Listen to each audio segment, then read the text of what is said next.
years old star Carter moves between two words: the poor neighborhood where she lives and the fancy prep school she attends. The uneasy balance between these worlds is shattered when Star witnesses the fatal shooting of her childhood best friend, Khalil, at the hand of a white police officer. Khalil was unarmed. Soon afterward, his death became a national headline.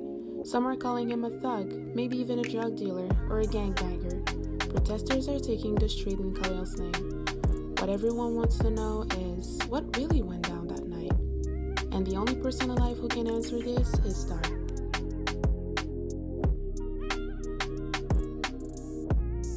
So, my book is Social Misconduct.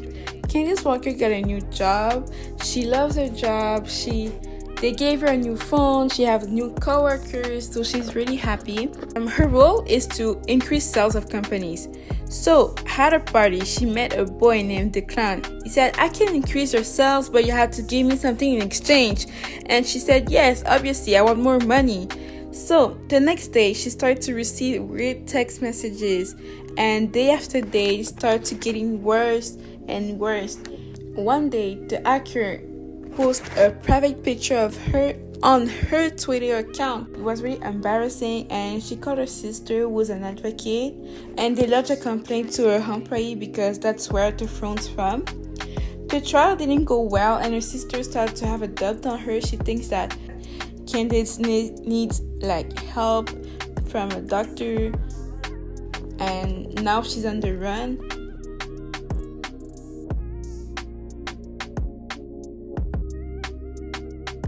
In a post-apocalyptic world covered by a mysterious toxic forest, a young girl named Nausicaa tried to uncover its secret.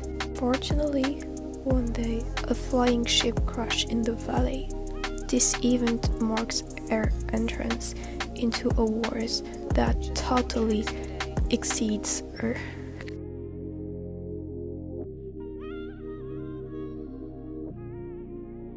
The book I read is called Fantastic Beasts: The Crimes of Grindelwald. What happens is that Newt Scamander, after being asked by Dumbledore, travels illegally to France in an attempt to stop Grindelwald from gathering pureblood wizards to rule over non-magical beings. He accepts this after learning that Credence is alive and in France, because Credence has an Obscurus and is very powerful, therefore is probably being recruited by Grindelwald. While searching for Credence, Newt and Jacob look for Tina and Queenie, who are somewhere in France too. They are their love interests.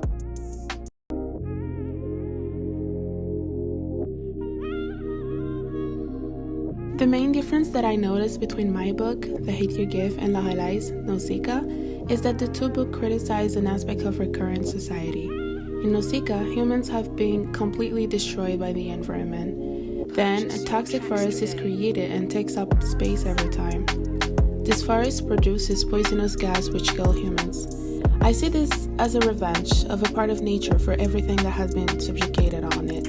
On the other hand, The Hate You Give talks about forms of modern racism, such as staring at black people in the streets, stereotyping black people as gangsters, drug dealers, thugs, etc.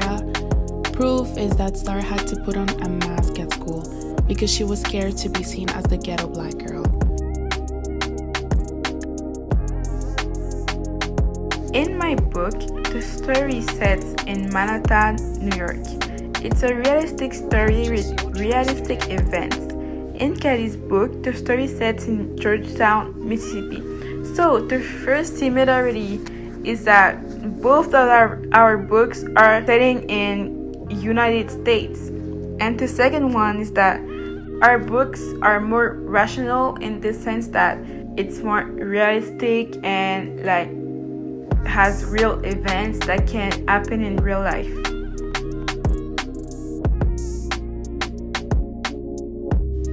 Now, if we look at my book and Cecilia's book, although they are very different and of a lot of aspects, including the settings of the character's universe, because my book is set in a fantastic world and Cecilia's book is set in a realistic world. there is a similarity when it comes to the development of the characters' relationships. In fact, both books seem to have twists and turns on what appears to be truth, and both show the evolution of the relationships the main characters have with their allies.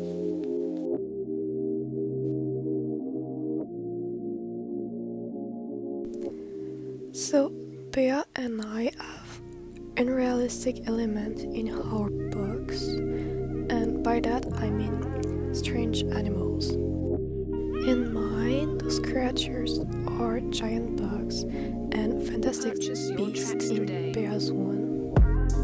Sure, some of them are cute, but most of them are scary, maybe ugly at the first look.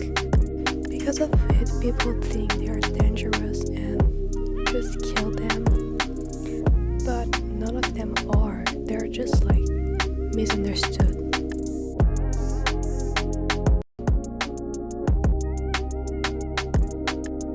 If I had to rate The Hate You Give on a scale of 1 to 10, I'd probably give it an 8.5. The story promotes the importance of open communication between kids and parents and gives strong messages about community, activism, family strength, courage, compassion, redemption, or being proud of who you are. However, I believe that the events in the book are like in slow motion. It takes 2 chapters and a half for start to talk about the police officer. Otherwise, the book is very interesting. I highly recommend it. If I had to rate Social Misconduct, I will give it a big 9 out of 10. I think that the book was so long at the beginning, but I kept reading and it was totally worth it. The book was so interesting and captivating. I tell you have to read it because wow.